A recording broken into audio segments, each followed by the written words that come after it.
जय भीम, नमो बुद्धाय. आपण आज कॅन्टोन्मेंट विधानसभा, जी पुण्यातली कॅन्टोन्मेंट विधानसभा आहे, या विधानसभेच्या निवडणुकीच्या संदर्भात अनेक लोकांनी, आज शेवटची तारीख होती आणि आज सर्वांनीच अर्ज दाखल केलेला आहे, उमेदवारी अर्ज दाखल करण्यात आलेला आहे. आणि आजच्या भाषामध्येच जे मागच्या टर्म्सला देखील आमदार होते असे सुनील कांबळे आपल्यासोबत आहेत. अनेक विषयांवरती चर्चा करणार आहोत. लॉर्ड बुद्धा टी व्हीचे प्रेक्षक हे पाहत आहेत. अनेक जे समाजाचे प्रश्न आहेत, हे समाजाचे प्रश्न सरांनी कितपत मार्गी लावलेले आहेत आणि कोणते प्रश्न बाकी आहेत जे मार्गी लावायचे आहेत, काय सांगता येईल? खरं तर आपल्या चॅनलचं मी स्वागत करतो आणि या चॅनलवर माझी मुलाखत घेण्यासाठी आलं त्याबद्दल आपल्या सर्वांचं मी मनापासून स्वागत करतो. सर्वांना जय भीम. खरं तर मागची निवडणूक जिंकल्यानंतर जो सर्वसामान्य माणसाला न्याय मिळवून देण्याचं काम केलं, त्यांचा न्याय हक्क मिळाला पाहिजे, यासाठी झोपडपट्ट्या असो, सोसायटी असो किंवा चाळे असो, सर्वसामान्य माणसाच्या खूप शासकीय ज्या योजना आहेत त्या त्यांच्यापर्यंत पोचवणे, त्या योजनेचा त्यांना लाभ मिळवून देण्याचं काम माझ्याकडनं, मी म्हणणार ना मी 100% काम केलं, पण ते प्रत्येक नागरिकांपर्यंत जाण्याचा माझा प्रयत्न राहिला. खरं तर दुर्दैवानं कोविड महामारीच्या काळात मी निवडून आल्यानंतर मी सर्वसामान्य लोकांना आणि मतदारांना सांगितलं होतं, आश्वासन दिलं होतं की तुम्हाला माझ्या ऑफिसला यायची वेळ येऊ देणार नाही. तुमचे प्रश्न समजून घेण्यासाठी मी तुमच्या दारात, आमदार आपल्या दारी, हा कार्यक्रम सुरू केला होता. परंतु दुर्दैवाने जगात कोविड महामारी सुरू झाल्यामुळे 2 वर्ष तुम्हाला तो कार्यक्रम थांबवावा लागला. तो कार्यक्रम पुढे करता आला नाही लोकांकडे जाता. परंतु कोविडच्या ह्या काळात प्रत्येक माणसाला, त्याला हॉस्पिटलमध्ये त्याची जी अडचण असेल तर त्याला हॉस्पिटलमध्ये ॲडमिट करणे, त्याला औषधं देणे, त्यांना रेमडेसिवीरचे इंजेक्शन देणे किंवा एखाद्याला व्हेंटिलेटरचा बेड मिळवण्यासाठी किंवा एखाद्याला ॲम्ब्युलन्स देणे, यासारखे कामं, लोकांना अन्नधान्य पोचवण्याचं काम असतील किंवा भाजीपाल्या, त्या काळात अडचणीचा विषय होता, त्या प्रत्येक भागात आपण गाड्यांवर ते भाज्या शेतकऱ्यांना डायरेक्ट आणून त्या भागात लोकांना भाज्या पोचवण्याचं काम असेल किंवा अन्नधान्य पोचवण्याचं, जवळजवळ मतदारसंघात आपण 60 ते 65 हजार कुटुंबांपर्यंत अन्नधान्य पोचवण्याचं काम, सोसायटी असो, चाळे असो किंवा झोपडपट्ट्या असो, सर्व भागांमध्ये कोविडच्या काळात सर्वसामान्य माणसाला मदत करायचं काम. कारण काय, मी झोपडपट्टीत राहणारा कार्यकर्ता असल्यामुळे जरी आमदार असलो तरी झोपडपट्टीचे काय प्रश्न आहेत आणि समाजाचे काय विषय आहेत ह्याचं मला चांगलंही माहिती आहे, झोपडपट्टीत राहणारा असल्यामुळं आणि झोपडपट्टीत माझा जन्म झाला असल्यामुळं. परंतु या काळात आपण काम करत असताना सर्वसामान्य माणसांसाठी, जसं विधानभवनात, विधानसभेत झोपडपट्टीवासियांच्या एसआरच्या ज्या योजना रखडलेल्या आहेत पुणे शहरात किंवा त्या अर्धवट किंवा अडीअडचणी असणाऱ्या ह्या एसआरच्या संदर्भात विधानसभेत प्रश्न विचारला, किंवा दुसरी संजय गांधी निरारंजन जी योजना आहे त्या योजनेच्या विषयी विधानसभेत आवाज उठवला. त्या ह्याच्यातून त्यांनी शासनाला अशी भूमिका घ्यावी लागली की 1000 रुपये देत होते, आत्ता त्या लाभार्थ्यांना 1500 रुपये. मी जेव्हा विधानसभेत प्रश्न विचारला गेला, आवाज उठवला, त्याच्यामुळेच ह्या योजनेचा लाभ 1000 रुपयावरून 1500 रुपयापर्यंत केला गेला. अशा अनेक विषय आहेत, झोपडपट्टीत असो किंवा सोसायटीत असो. आत्ता विकासाच्या कामावर जर आपण बोलायचं म्हटलं तर कोविडच्या काळात स्वातंत्र्यानंतर पहिला विषय असा आहे की स्टेट गव्हर्नमेंटने सेंट्रल गव्हर्नमेंटला पैसे दिले. कॅन्टोन्मेंट बोर्ड असल्यामुळं, ते कॅन्टोन्मेंट बोर्डाकडे त्यांच्या आर्थिक टंचाई असल्यामुळं त्यांना 7.5 कोटी रुपये देऊन सरदार वल्लभभाई हॉस्पिटलचं त्याचं ते दुरुस्ती करून घेऊन ICU, विविध प्रकारच्या लॅब, ऑपरेशन थिएटर 7.5 कोटी रुपये आपण कॅन्टोन्मेंटला मिळवून दिले. आणि पुणे शहरातलं सगळ्यात मोठं, पश्चिम महाराष्ट्रातलं सगळ्यात मोठं असणारं हॉस्पिटल ससून हॉस्पिटल, या हॉस्पिटलमध्ये जवळजवळ आपण ते जे 11 मजली इमारत नवीन सुरू झालेली होती, पण ते काम अर्धवट असल्यामुळं, त्याला निधी नसल्यामुळं, आमदार झाल्यानंतर पहिल्या अधिवेशनात ससूनच्या हॉस्पिटलच्या नवीन इमारतीच्याबद्दल प्रश्न विधानसभेत विचारला गेला आणि त्याच्यानंतर ताबडतोब निधी देऊन ते काम पूर्ण करून ससून हॉस्पिटलच्या ते सगळे नवीन अत्याधुनिक प्रकारचे ऑपरेशन थिएटर असतील किंवा सगळ्या लॅब्स असतील, ते नवीन इमारतीमध्ये जो ससून हॉस्पिटलचं स्थलांतर बऱ्यापैकी हे वॉर्ड त्या ठिकाणी शिफ्ट झाले. ससून हॉस्पिटल असा एक विषय आहे की तिथं दररोज 2200 ते 1700 ते 2200पर्यंत पेशंट येतात आणि तो सर्वसामान्य माणूस असतो. त्याच्याकडं दवाखान्यात जायला पैसे नाहीत, रिक्षाने जरी जायचं म्हटलं तरी त्याच्याकडे पैसे नसणार. असा सर्वसामान्य गरीब माणूस ससून हॉस्पिटलला जातो. त्या ससून हॉस्पिटलच्या विषयी वेगवेगळे लोक चर्चा करतात, परंतु ससून हॉस्पिटलमध्ये तिथं अत्याधुनिक ज्या सोयीसुविधा उपलब्ध करून देण्याचा विषय सातत्याने विधानसभेत बोलून त्या खात्याशी आरोग्यमंत्र्यांशी बोलून आपण तो ससून हॉस्पिटलचा विषय मार्गी लावलेला आहे. दुसरं, गेले 40 वर्ष कॅन्टोन्मेंटमधला जो घोरपडी उड्डाण पूल आहे, तर दिवसातून 109 वेळा ज्या ट्रेन जातात आणि ते 109 वेळा रेल्वे फाटक बंद व्हायचं. तर 40 वर्षात कोणाला जमलेला नाही तो विषय आपण तिथं उड्डाण पूल झालं. दुसरं आत्ता मिरज लाईनवर बी त्याचं काम सुरू आहे दुसऱ्या कामाचं. आणि गेल्या अनेक वर्षापासून जो धोकादायक पूल झाला होता साधू वासवानी पूल वाडिया कॉलेजच्या तिथला चौकातला, तर तो धोकादायक झालेला होता. कधी ना कधी त्या ह्याच्यात मोठी दुर्घटना घडणार होती, परंतु त्याही ह्याच्यात महापालिकेकडनं आपण बजेट हे करून त्याही ब्रिजचं आत्ता काम सुरू आहे. दुसरा विषय सांगायचं म्हटलं की गेल्या अनेक वर्ष पुणेकरांना वाहतुकीच्या समस्येला तोंड द्यावं लागत होतं. तुम्ही पाहिलं असेल मागच्या ह्याच्यात की काही काळांमध्ये PMPLमध्ये लोक पॅसेंजरच कधी ते रस्त्यात तुम्हाला जाताना बसेस बंद पडलेल्या दिसायच्या आणि त्या बसेसला पॅसेंजरच धक्का मारताना असं चित्र पुणे शहरात होतं. परंतु स्टँडिंग कमिटीचा चेअरमन असताना सार्वजनिक वाहतूक व्यवस्थेत सुधार होण्याच्या संदर्भात आपण PMPLला जवळजवळ 750 CNGवर चालणाऱ्या इलेक्ट्रिक बसेस अशा 750 बसेस खरेदी करण्याचं आणि आपण त्या काम करून पुणेकरांना सार्वजनिक वाहतूक व्यवस्थेचा योग्य प्रकारे लाभ मिळवून देण्याचं काम मी केलेलं आहे. दुसरा विषय सांगायचा म्हटलं की पाण्याच्या विषयाच्या संदर्भात पुणेकरांना 24 तास पाणी मिळालं, स्वच्छ आणि पुरेशा दाबाने पाणी मिळावं यासाठी मी बराच प्रयत्न करून महानगरपालिकेत आदरणीय देवेंद्रजी फडणवीस साहेब मुख्यमंत्री असताना पुणे शहरासाठी ज्या सगळ्या जुन्या लाईन आहेत पाणी गळतीचं प्रमाण कमी करण्यासाठी मोठ्या प्रमाणात निधी मिळवून देऊन 24/7ची जी योजना लागू केलेली आहे, त्या योजनेचं काम जवळजवळ आता 90% पूर्ण होत आलं आणि पुणे शहरात 80 ते 85 नव्याने टाक्या बांधल्या गेलेल्या आहेत. त्याच्या आत्ता मागच्या आठवड्यात कॅन्टोन्मेंट विधानसभा मतदारसंघात BT कवडे रोड परिसरात आपण आत्ता त्या टाकीचं लोकार्पण सोहळा केला आणि सर्व नागरिकांना जे पाण्याची अडचण होती त्या भागात BT कवडे रोड असो, श्रीनाथनगर असो, बालाजीनगर असो, श्रावस्तीनगर असेल किंवा विकासनगर असेल, या भागातल्या पाण्याचा प्रश्न आत्ता 100% मार्गी लावण्याचा मी प्रयत्न केलेला आहे. वानवडीच्या ठिकाणी फॉरेस्टच्या जागेवर आपण सर्वसामान्य माणसाला तिथं पर्यावरणाचा समतोल साधण्यासाठी आणि नागरिकांचं आरोग्य चांगलं राहण्यासाठी त्या ठिकाणी फॉरेस्टच्या जागेत आपण गार्डन करतो. त्यासाठी मोठा निधी शासनाकडनं आपण वन खात्याकडनं त्यांना मिळवून दिलेलं आहे, तेही काम सुरू आहे. पुणे स्टेशन परिसरातील डॉक्टर बाबासाहेब आंबेडकर पुतळा, या पुतळ्याचा परिसर आपण आंतरराष्ट्रीय दर्जाचं तिथे हे झालं पाहिजे. त्यासाठी 5 कोटी रुपयाचा निधी आपण मंजूर करून घेतलेला आहे. त्याचं आत्ता ह्या एक वर्क ऑर्डर ठेकेदाराचे ते टेंडर झालेले आहे, वर्क ऑर्डर देतील. पण त्या बाबासाहेबांच्या पुतळ्याचा जो परिसर आहे तो आंतरराष्ट्रीय दर्जाचा झाला पाहिजे या हेतूने त्या स्टेशन परिसरातला जो बाबासाहेबांचा पुतळा आहे त्या पुतळ्याचा आपण सुशोभीकरण आणि तो परिसर विकसित करतो आहे. आंतरराष्ट्रीय दर्जाचा असं पुणे शहरातल्या बाबासाहेबांच्या ज्या पुतळ्याचा परिसर आपण करतो आहे. त्याचप्रमाणे संगम घाटाच्या तिथं एक लोकांचं ते एक जाणं येणं असतं, गणेश विसर्जनाचा विषय असतो किंवा लोक 10वा दशक्रिया विधीचे कार्यक्रम असतात त्या भागात आता त्या घाटाचंही आपण हे करतो आहे.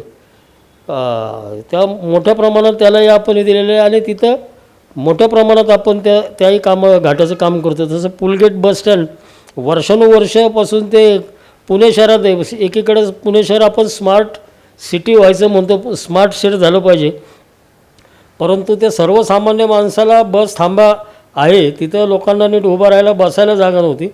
त्याच्यासाठी जवळजवळ 10 कोटी रुपये आपण शासनाने निधी दिलेला आहे आणि ते जसं एअरपोर्ट सारखं असणारं बसस्टँड पुणे शहरातलं ते पहिलं आपल्या मतदारसंघात करतो आपण.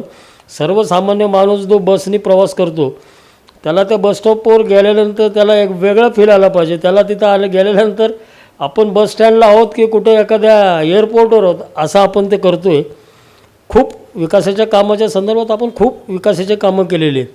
गार्डनचा विषय असो, पाण्याचा विषय असो, सार्वजनिक वाहतूक व्यवस्थेचा विषय असो, किंवा अनेक वर्ष 1919 पासून ज्या ब्रिटिशकालीन कॅन्टोन्मेंट बोर्डात पाण्याच्या लाईन आहेत आणि त्याची गळती मोठ्या प्रमाणात आहे.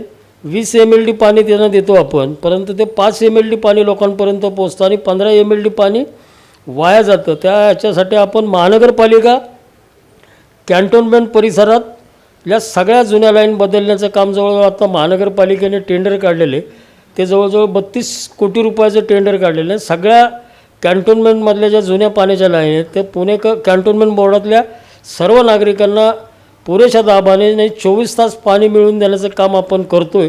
ते काम आता चालू होईल. त्याचप्रमाणे आपण ह्याच्या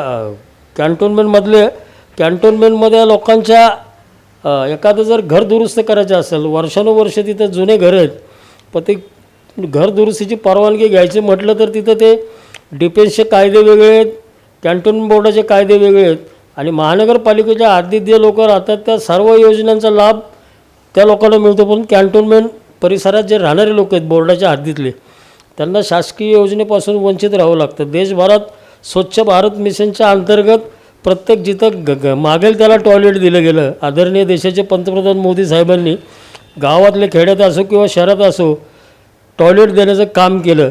परंतु कॅन्टोन्मेंट बोर्डात शहरात असून भारतात असून त्यांना टॉयलेट बांधायला त्या कायद्याची अडचण होती. पण ते आत्ता आपण दुरुस्त करून येत्या ह्या इलेक्शननंतर शेवटच्या कॅबिनेटमध्ये तो विषय होणार होता, त्याला मान्यता मिळणार होती. कॅन्टोन्मेंट बोर्ड महानगरपालिकेत विलिनीकरणाचा विषय अंतिम टप्प्यात आला होता. शेवटच्या कॅबिनेटमध्ये होईल असं वाटलं होतं, परंतु काय अडीअडचणीमुळे राहिलेलं आहे. पण ते कॅन्टोन्मेंट बोर्डाचं विलिनीकरण महानगरपालिकेच्या हद्दीत होणार आहे. एवढा सगळा गेल्या 5 वर्षात म्हणता येणार नाही, पण ते 2 वर्ष कोविडच्या काळात आपल्याला काम करता आलं नाही. पण 3 वर्षात सर्वसामान्य माणसाला झोपडपट्टीत राहणारा असो, सोसायटीत राहणारा असो किंवा वेगवेगळ्या समाजाच्या वेगवेगळ्या आंदोलनं होते, त्या लोकांना मदत करण्याचे, त्यांचे प्रश्न सोडून घेण्याचे माननीय देवेंद्रजी फडणवीस असतील किंवा आदरणीय मुख्यमंत्री एकनाथजी शिंदेसाहेब असतील, यांच्यापर्यंत काही प्रश्न घेऊन आपण तो सोडवण्याचा प्रयत्न केलेला आहे. आणि 100% या येणाऱ्या काळात आपण मला आशीर्वाद द्यावा. खूप कामं केलेली आहेत. येणाऱ्या भारतीय जनता पार्टीच्या नेतृत्वाने आदरणीय देवेंद्र फडणवीस असतील, बावनकुळे साहेब असतील, आपले चंद्रकांतदादा पाटील असतील, केंद्रीय राज्यमंत्री माननीय मुरली अण्णा मोहोळ असतील, यांनी जो माझ्यावर विश्वास दाखवला आहे त्या विश्वासाचा सार्थक करेन आणि मतदार माझ्या पाठीचे राहतील आणि किमान 50,000च्या फरकाने ही निवडणूक जिंकेल असा मला आत्मविश्वास आहे. आपण जो विकासाचा मुद्दा घेतला आणि या विकासाच्या मुद्द्यावरती अनेक महायुतीने देखील आत्ताच्या काळामध्ये ज्या सरकारच्या काळामध्ये अनेक योजना देखील चांगल्या प्रकारे राबवलेल्या आहेत. याच्यामध्ये सर्वात फेमस अशी लाडकी बहीण योजना ही संपूर्ण महाराष्ट्रात नव्हे तर देशभर गाजली आहे. आणि या संदर्भामध्ये या विधानसभेच्या ज्या निवडणुकीमध्ये कितीसा फरक पडणार आहे. आणि दुसरी गोष्ट अशी आहे की जे विकास कामं झालेली आहेत परंतु नवीन जे प्रश्न निर्माण झालेले आहेत, तर या प्रश्नांवरती आणि जनतेसमोर नवीन कोणते मुद्दे असे घेऊन जाणार आहे? खरं तर त्या याच्यात राहिलं माझं एक सांगायचं की माझ्याकडं आमदार म्हणून काम करत असताना सर्वसामान्य माणसाला लोक मला आरोग्यदूत म्हणतात. प्रत्येक कुठल्याही माणसाचा फोन आला की हॉस्पिटलमध्ये त्याचं बिल कमी करणं किंवा त्याला हॉस्पिटलमध्ये बेड मिळवून देणं, औषधं मिळवून देणं, शासकीय योजनेचा महात्मा फुले जन आरोग्य योजना असेल किंवा उपमुख्यमंत्री कार्यालयाकडनं जी आरोग्य योजना राबवली जाते त्या योजनेचा लाभात जनतेपर्यंत सर्वसामान्य माणसाला मिळवून देण्याचं जवळजवळ माझ्याकडे 3 वर्षात 13,575 पेशंटला आपण वैद्यकीय मदत मिळवून दिली. नोकरीचा सुद्धा एक विषय राहिला माझ्याकडं की सर्वसामान्य तरुणांना, बेरोजगार तरुण आहेत त्या तरुणांना रोजगार देण्याच्या हेतूने आपण एक नोकरी महोत्सव आयोजित केला होता. आणि पुणे शहरातल्या आणि पुणे जिल्ह्यातल्या मोठमोठ्या कंपन्या त्या ठिकाणी आल्या होते. बजाजचे होते, टेल्को होते, किर्लोस्करचे लोक आले होते. अशा खूप मोठ्या कंपन्या त्या ठिकाणी आपल्या नोकरी महोत्सवात आल्या होत्या. जवळजवळ 110 कंपन्या तिथे आलेल्या होत्या. आणि त्या दिवशी जवळजवळ आपण मतदारसंघातल्या 1260 तरुणांना आपण नोकरी देण्याचं काम केलेलं आहे. आणि आत्ता जे विचारलं तुम्ही प्रश्न की लाडकी बहीण योजना, तर माझ्या मतदारसंघात 37,000 फॉर्म आपण भरलेले आहेत. त्याच्यापैकी जवळजवळ 29,000च्या आसपास लाडकी बहिणी योजनेच्या अंतर्गत आमच्या सर्व बहिणींना त्यांच्या खात्यावर पैसेही जमा झालेले आहेत. आणि निवडणुकीत मला असा कुठला विषय वाटत नाही की हा विषय केला आहे, तो राहिला, हे राहिला आहे. आणि लोकांना माझा विश्वास आहे माझ्यावर की त्या लोकांकडे आपण प्रत्येकाला भेटून त्यांचे प्रश्न समजावून घेण्याचा आपण प्रयत्न केलेला आहे आणि ते प्रश्न सोडवण्याचा निश्चित आपण प्रयत्न केलेला आहे.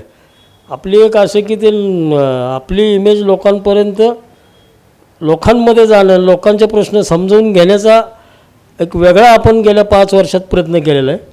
लोकांमध्ये असतो, दिवसातले जवळजवळ 14-15 तास रस्त्यावर असतो, हे एक. आणि लोकांचे सगळे प्रश्न महानगरपालिकेत 4 वेळा नगरसेवक होतो, त्याच्यामुळे सर्वसामान्य माणसाचे काय प्रश्न असतात आणि ते कसे सोडवायचे हे सर्व माहिती असल्यामुळं विधानसभेत आणि महाराष्ट्र शासनाच्या दरबारी, शासन दरबारी लोकांचे प्रश्न सोडवण्याचा आपण 100% प्रयत्न केलेला आहे.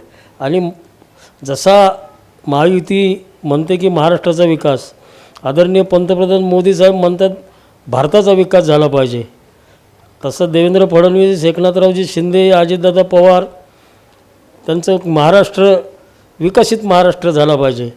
तेच स्वप्न माझंही आहे की महाराष्ट्रातला पुणे कॅन्टोन्मेंट मतदारसंघ हा विकसित मतदारसंघ म्हणून पुढच्या काळात उदयास येईल अशी मला खात्री आहे. मागच्या लोकसभेच्या इलेक्शनमध्ये लोकसभेच्या ज्या निवडणुका लागल्या आणि या निवडणुकीच्या संदर्भात संविधानाचा मोठा प्रश्न निर्माण झाला होता. महाविकास आघाडीने संविधान बदलणार आहे अशी चर्चा संपूर्ण देशभर केली होती आणि या संदर्भात महायुती जी आहे या BJP मेन धरून या BJPवरती प्रश्न निर्माण केला होता की BJP हे संविधान बदलणार आहे आणि असा प्रचार करतच महाविकास आघाडीने अनेक असे सीट हे मिळवून घेतलेले आहेत. काय सांगताल या संदर्भात? या वेळेस ज्या महाराष्ट्राच्या विधानसभा आहेत, या महाराष्ट्राच्या विधानसभेवरती काय प्रभाव पडू शकतो? पुन्हा हा प्रश्न उद्भवत होऊ शकतो का? त्यात जे काँग्रेसने जो खोटा प्रचार केला होता, संविधान बदलणार, जो खोटा प्रचार केला होता, त्या जनता थोडी हे झाली, लोकांवर त्याचा परिणाम झाला. परंतु जनतेच्या लक्षात आणि मतदारांच्या लक्षात आलं की हे खोटं बोलले आणि आपण त्याला बळी पडलो.